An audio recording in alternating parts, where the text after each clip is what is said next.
कर्मयोग का वर्णन।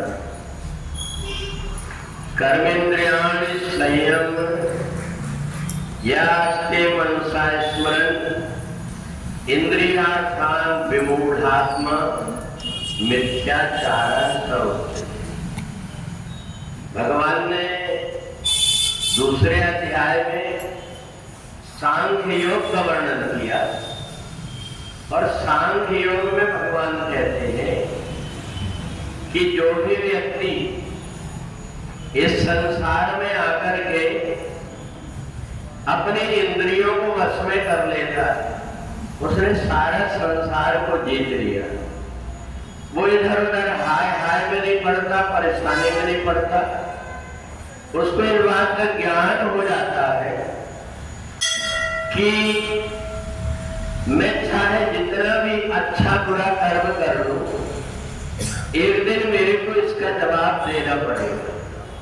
और इसलिए व्यक्ति कर्म बड़े सोच समझ करके करने लगता है। दूसरे अध्याय में भगवान ने सांख्य योग बताया कि जो ज्ञानी मनुष्य है, उन ज्ञानी मनुष्य के द्वारा जो कुछ भी कर्म होते हैं, ये कर्म उसको इसलिए नहीं बांधते कि उसने केवल इंद्रियों को ही अपने वश में किया।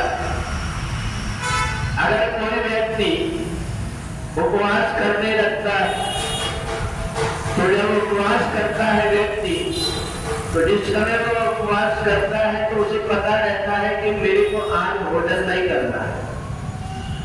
और ऐसा व्यक्ति भोजन अपने आप ही, चाहे कोई देखे या ना देखे, वो उसे भोजन नहीं करता।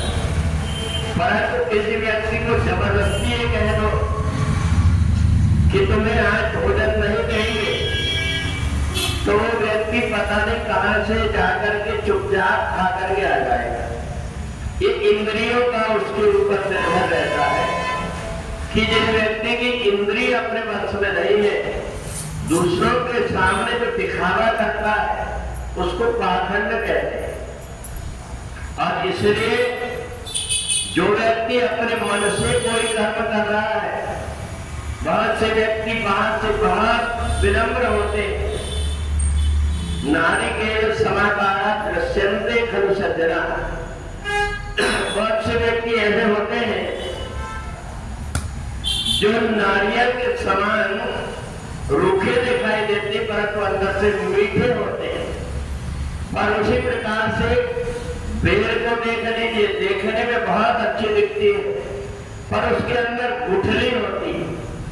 ऐसे ही भगवान ने कहा कि जो व्यक्ति अपनी इंद्रियों को वश में कर लेता, वो कहीं भी संसार में जाए, वो क्या कर्म करना है क्या नहीं करना है, इसका ज्ञान रहता है। और जिस व्यक्ति को ये ताकते रहा, ये व्यक्ति ऐसा कर्म ना करे, ऐसा कर्म ना करे, जब कहीं उसको जहां मौका मिला वो कर्म करने में चूकता है।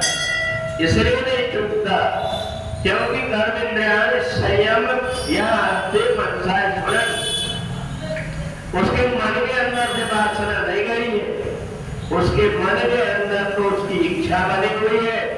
इसलिए वो व्यक्ति मौका देख करके अपना कर्म कर लेता है। तो इसलिए भगवान ने अर्जुन से कहा कि सबसे पहले अगर जीवन में सुख चाहिए तो अंदर से अपने आप को बदलना पड़ता है। और अंदर से व्यक्ति जब अपने आप को बदल लेता है तो बाहर से उसको दिखावा नहीं करना पड़ता। वो जो कुछ भी कर्म करता है, दूसरों के लिए वो एक रास्ता हो जाता है। महादेव तथा सपंथा, ऐसा व्यक्ति जो आचरण शुरू करने वाला है, वो रास्ते में जिस रास्ते में चलता है वही रास्ता पंथ बन जाता है। उसको अलग से रास्ते में चलने की नहीं, बल्कि वो जिस रास्ते से चलता है वही रास्ता संसार के लिए शुरू हो जाता है।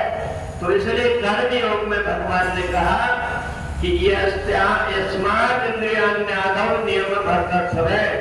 हे अर्जुन, पहले तू अपने आप को नियंत्रित कर, तब इसके बाद में जो कुछ भी कर्म करेगा उसका तेरे को अच्छा फल मिलने लगेगा।